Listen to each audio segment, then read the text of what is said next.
Yo, hello, Amanda share, Michia Obibia. Munia Ghana ni yaw appear near my Freeman ni. Aka Freeman the storyteller. And any da or de Shamia.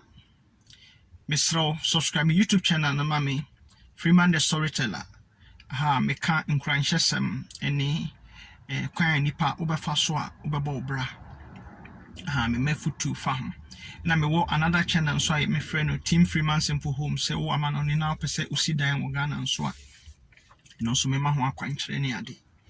o ma ne hye me da obi bia ase ne dai masema me de baaye no ade bia ade ha me intina me de baaye metu ne din say why fix the country Ghana became fail the country. Why fix the country Ghana became failed the country. Nti chen waso ne tie me. Masema me de bai. O man de hye. Mo wo sa video yi so na obia ansanka. Ene dey fix the country Ghana. E man bia no ehia se sebi enipa ni sa ostransa na wadi. Ene ni se o catch obi obema obi aprapra ofie echi enipa bia wo se usua nyansa na nyansa efifie onua fix the country Ghana became fail the country me yesa video but ade a mehu a madwene kire me se e wo se me yesa video yi why fix the country Ghana became failed the country.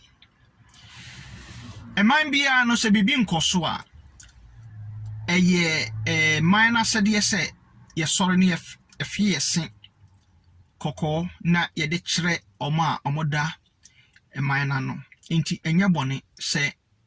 saade no koso enye bone na emomu no enioma bia na wosenka omo kan na so omo ya omo anya emeya ena mede tudwa ene dey ba ko di kan meka ene se ade a Ghana edi ehwamo ba ko ene se uwa manoni na upese ode ka bia na bibi bagana na obedu na ye beji hu sika nyina eno ni ade a ha me number 1 a che was a fix the country hwan no saade no was se ade ehia pa se sebi ukotam bola gusu kra na odigu adiem na de ba ye beji hu sika nyina ode ehyen eba ye beji hu sika nyina enti no sa fix the country for no saade we no omo anka na mekoso aka no medina asiemu mbema sa fix the country for no se omo ye bibisa basabasa yobi ama ena mesanso di na siebema mampanini ne na bamofo se omohwe ya basabasa yobi ama anti first of all no se de meka no se omanfa sa asem no anye asem a eyehia se nipa bia utukwan a ebia Ghana no atare kora nipa be hye no munya nhye se odi fosu kora begu adem a ode be ba ye beji hu sika nyina na oma masade na ban wo de ka dada bia ba ye beji hu sika nyina na enipa kora ntimi enya baabi ka entinamu anopa ebi 19 kora se yenya ambulance nyina yenya chese oma ntimi anka ho asem no for me no omo ye failed South is the country for no omo ye failed first of all and secondly no omo de nimu omo meka se omo agata omo ni ase face the country say obiti say ebia Kevin Taylor any Dr. Ren ni hwan ni Twini Jonas mo ni omo maka no Twini Jonas ni ade na yen hum wo ho mo wa ma no ni na mo se mo ye freedom fighters senye bibifo a enka minim se sa obitumi tena 1,000 miles away, 1,000 million miles away, na also a freedom fighter, Emma a Krubiso, Senior before, and on the mention that Ghana for no much remim. Intino, Kevin Taylor, Adia course no na osanka me hu wase nenka the way wo catch Ghana for no nkwala ne ade se omunyese omomo so no nenka me nim sanka wo no wo bekọ na wadi anim ye hu wase we a failed man ena Twini Jonas wonso why ade a wonso kanga na semo ade wo kan nyina no bebre no ye nokore na emom no sa fake life no na eno no na mani nye ho sa fake life no uniska woska ba said de obe masa YouTube for no ehu se wo sika na wo se na obrage no abra wo so ye freedom fighter we freedom fighters no mu ni hwi o ye freedom fighters no I have find out the president of Paraguay say Uruguay owie no the president no okakra no onibi I have find out enti yenhu wo Twini Jonas ne yenhu wase wehun ena ye kan saying Dr. Ray ne ho ahwamu ni nyina no omo ankobi enso omo so omo ye freedom fighters ewo eman bi so nti eno enso ye failed so ena nsemo a omo the way omo organizing Orlando Hano was also very bad the way omo ye nti mo amusimu ye freedom fighters na mo wa brochire nyina you guys have to go back to Ghana and fight. We have to fight the system. Men trabe bi na nkasa we ye freedom fighter o emfaso ni so ye wo ye nyina de keke so ena another thing so abebunu ene edi bu man na me no madomo siko ena mehu na makotena Ghana na mehu se abebunu no eye man boyefo man bia ye di abebunu na bu man enso abebunu no enye ni papa fo opa akogana na ko bia adwuma ma obi na fa ne tena no obaba bebo okro no enti face country for no e wo se enka mo ye bibia mo uplift the young people na mo kire mo se mindset na ye problem e bibi man nyina ye mindset na ye problem the way I hear dream and no na ye problem number 1 the way I be before ye dream and penifo a ye de ensatre omo so a ye tintesu kokko kire omo no enkwala no omo na omunyi ebeye mpenifo nkwala ana bebunu ya uhuni omo bia next year omo kan face the country bo say next year na bi ma beye MPs omo ba mo betoa so the same thing enti no se face the country no nenka mo beye bibibi se youth no yeah, the way I dream no enye so say o bi adwuma na de obi tena no kora na oba no oba bewia wo de obi tena bibia no a ofi say adwuma a wa bi a o meye bi no ofi say he just doing you a favor sa mindset no ni mindset fun na any adwinfi na e wo sa Ghana no na wo senka face the country for Sadia ni nyina no e programs a mo running through the youth ye be nipa se abrofo wo mu krom wo de obi wo Germany na ka so nkotena country or done man se on free ni man de tie bia no obe fight e for ne man but they are making Ghana so unattractive se e man no bibia enye yenso yesi bibia anye enso yenso ye kanga na semo Ghana no ye fi se yes utija Twini Jonas so ye fuom na fuom na ni senka o kan wasem bio baby ade enye ye fuom ye adefo de eno kra no it's no enye topic what's o kan wasem enso no yesi ye fuom yesi enye hwe obi anywhere on pe south face the country no na momu no wo se enka ye hwe se Ghana no ye ni ye da ben ye be fixe bibisa mo Ghana no da ben na ye ni ye Kwame Nkrumah Ghana o ye no omo mo be di akire ni omo mo buy no omo buy no and then omo be ye we have to hold them responsible enti and also me third one and come over no face the country for why you guys are failed and I say mo failing me and as I'm fairly Ghana for ni say moba no na wo se nka omo mo di Ghana sika chichi dia omo di Ghana sika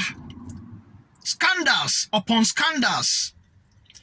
mo emma mampanin no ehwehwe saade animu na mo voice out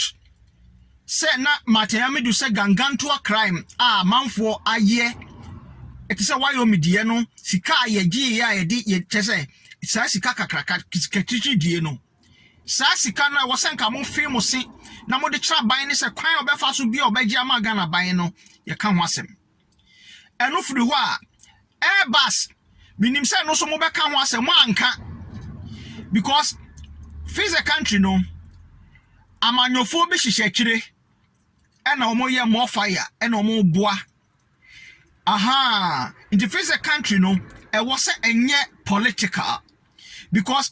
nkofo be hihye kire omo free other groups ena omo hihye kire na omo susu jagum na time na omo rule mine no so many years omo rule mine no there was nothing like face a country e dey no mo ye obitimi kina baabi sisia na wetwe school obitimi gina baabi na wetwe school bi hwe mo hwe de Ghana hwe nkwala tete form mo hwe de Ghana nkwala tete form na say se de odi kan na se de odi nachi ene de odi nachi bayi ye ya se de Kwame Nkrumah ye no so mo didi akire no eye ade na mo amfa ya sankofo no mo amfa ya e wo se ni nyina no mo ye patriotic de ade enye bia na enye de wa twem ko a wadi Ghana sika bia no e kom be fa so a sa sika no Ghana man no benya sa sika ni nyina no e wo senka ye enso no sa de we nyina mante e kom be fa so a Ghana e benya sa sika no back nyina no na wo senka moka eno no manka so sika titiri die na youth no mindset adwene fi wo youth ni trimu se adwuma opeso oye adwuma ketewa bi na ye mani sika bebre se sika wo ho a ti se Nana Kufuado ti se me ankasa personally no ti se cathedral na ade I'm against it because Nana first and first afi Nana Kufuado o cathedral usi no usia se me ye president of Ghana anase me be president of Ghana sa cathedral na usia me ba nka me turn ni to a national museum yo Ghana ne nsoro wo ho bebre ye hia nsoro bio asoro dan a school bia asorofo no almost 30 almost tete asoro wo school dan mu omo wie na asoro ni gina ye no school dan no kroma anyi ni ye omo nto 3 bags of cement ukonkura se na Assemblies of God ne Pentecost ni dia kan nyina almost 30 wo ne Church of Christ ne wanwan mu nyina starting no school dan mu nkitenkete enka omo asori ni gina ye no nanka wosanka omo ye school dan no Christ siesie ni ye da bi onya de omo beye Nana Kufuado Ghana man no ehia cathedral Ghana man no ehia programs adwuma a beboa enti wo cathedral na wo pese wo si no for me no not nyansa bi ani if you say and sorry bebre wo Ghana the main sanka me president of Ghana na me be president of Ghana sa cathedral no me turning it to a national museum bra the whole Ghana no from a free sura besi form amamre bia ye bekire amamre e wo saade na amanfo bebre e befri amanone na omabehwe na ye efenese krabehwe nti me ye president of Ghana that's what I'm going to do Nana Kufuado enipa bebre esu e wo Ghana ho nkwala ne ade e wo se wo hwe na to ani na wo hwe na wo kreti adwuma na emomo no Ghana youth Ghana enko ye ni nyina samo de sobuo no ebo Nana Kufuado na echese mwa no mwadwen ofom Ghana no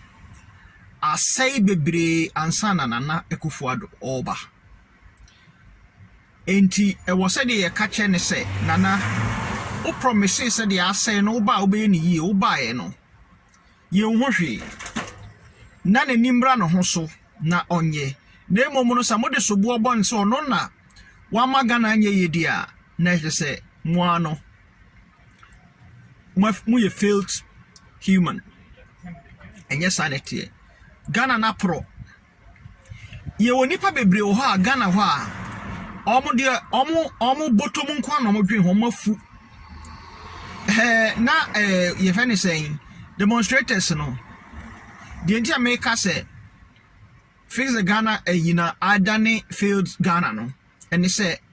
one of the things is say nipa bebre call me hu say asanko an omo sawase obi a omo ani abre say eman no e wo say hihye man no enji no ye afi sinkoko ni atintesu kokko de akere mampani no bebre call ye no ensa no mkono mo wase e na omo sesa ya omo sai no mo gi omo ania da bida enti fix the country no. That is why I'm saying it was fail the country. Nipa bebre no asofu bi ekwase asofu bi okasa o say I man mo ayedi collection ne tight no mon find out about those videos collection ne tight no ma nti man mo ayedi wa hu nipa na dwen a o de demonstrating say me catch mo say Ghana youth no na bebru no adwen no enye your biggest problem are you facing Ghana any mindset fix the country Ghana say mo be say demonstration bi o a de mesra mo ne say mate say mo be ye bi okumase de me ka kire mo say wo say mo ye ne say mon draw plan na plan na so de di kan mon fam koma amampani na plan no de di kan e de makoma so ne say dia mo pese aban no ye ema etimamufo no montro ni nyina ngu krata so kamoko no na dia mo pa nyina matro gu krata so na maka kire mo se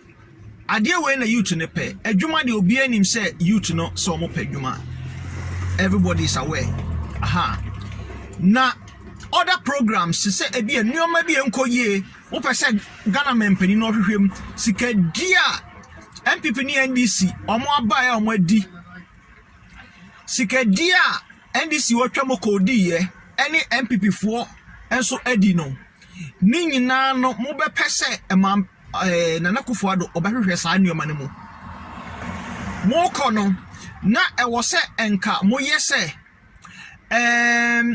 to say nurses and doctors ekwan a omo fa so a omo ye omo adwuma nyina mo ka ho asem na mo kodwira simpie so na mo ka se police fo nyampa bo anhye hwe police fo katechi afrifa medi ne ho ya opa police fo mpaboa any Captain Smart we Captain Smart we say ono oye crusader umo ejata auto hwe nipa wasisi omo ma wasisi omo abrochire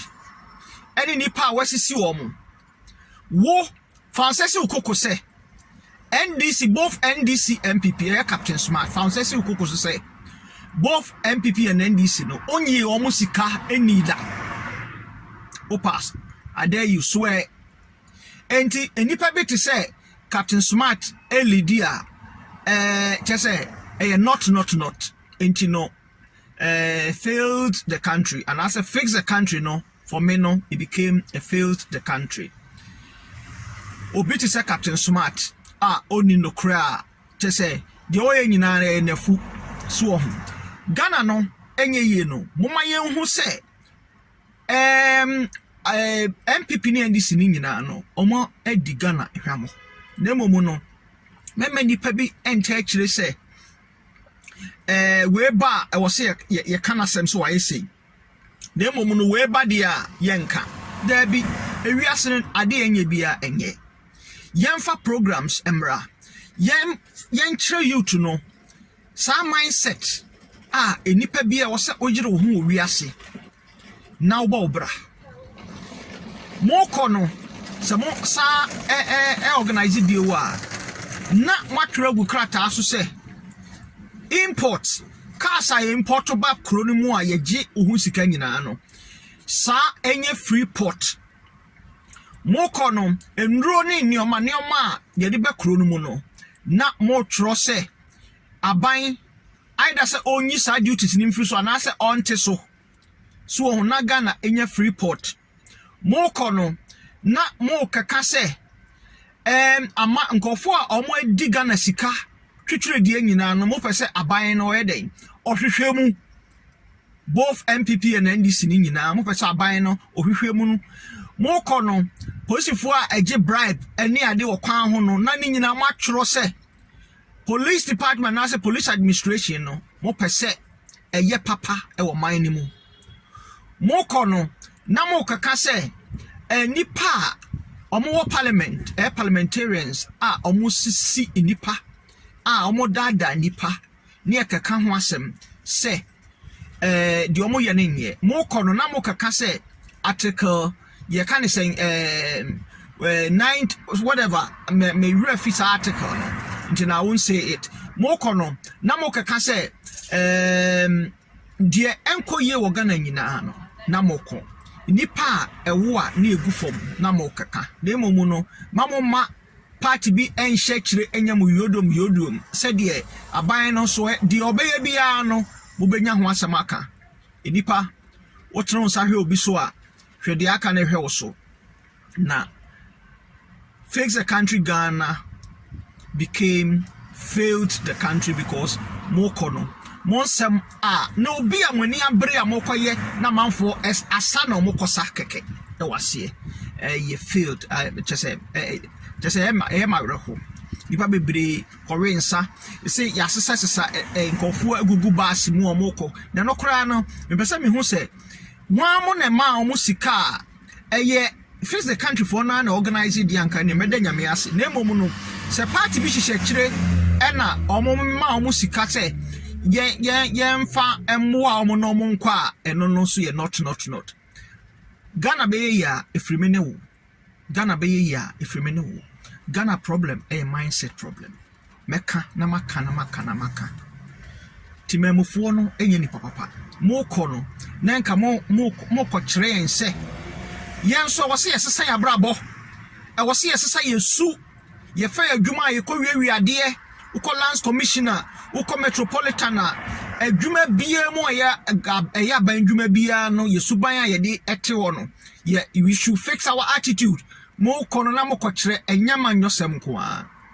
ana funya medamase be Freeman the storyteller our YouTuber me kan kran hyesem me sa enso wo another channel a friend Team Freeman simple you can say cordially na kohwe enipa esi table ufiri na ukwa obetua yesu bambone ewo emu no ena so was a face the country e was a muka enti mu failed the country yesu bambone cordially yesi one small office no table by 9 num nesi wo kotakrade DVL ne kohwe ye beje hu sika nyina enno ehwo asem na face the country mu se e wo se your attitude so ye fix it nti ye face kokko kire mampani a na wo se ye face so kire timamufo nso ya me other channel na ye Team Freeman Simple Homes so wa ma no ne na se opese osidan a nti mo kono sa enwoma makeka nyina ni ade a ehia se enipa bia ni se osresre na odi e wo se osua nyansa so ohun ewiase no obi ntimi nya bibia amawo e wo se wo na oboa wo ho ye fa wadwuma a uko wiade wadwuma mu ho krono a ukobo wadwuma mu ho ko customs ne kohwe krono a omobo no ho ye attitude ye western president biakura waba to me no ye attitude in Ghana no ye western aban bia waba o Ghana so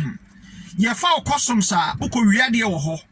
ye fa customs a omugina Ghana port a omo wiawia ne oma ewo ho omo boy krono ukwa ye pese ye ji hu sika nya bia ne na asesa dia affairs no me ko Ghana ugira port wa ubesu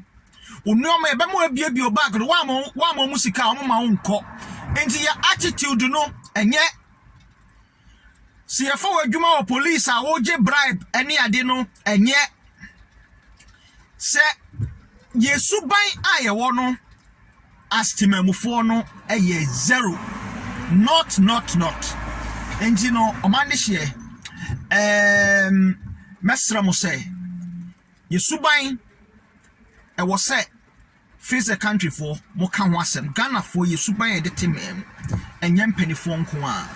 na nakufo ado de e wo say holding a responsibility because oye Ghana mampanin ene de o promise ye nyina no e wo say ye force no na oye na emomu no say de ni nyina be hye no say ono na wa ma Ghana anye ye die ene wadwene wo fom the face the country you became fail the country because the people be call no omo ko no muti keke wase e na omo ko sai no omo no mapetition e na other nkofo bi shekire e de bus sesa omo ko ho so omo nko yedede no omo sho omo kutupa enti mo mama dwen na ho youth no Ghana your problem e your mindset problem enti yen try say ye be massa suade we akobi etrim. Our biggest problem is the mindset. Medamunyina ase. Mon subscribe my channel na bio mame. Team Freeman Simple Homes and Freeman the Storyteller. Medamasi. Bye bye.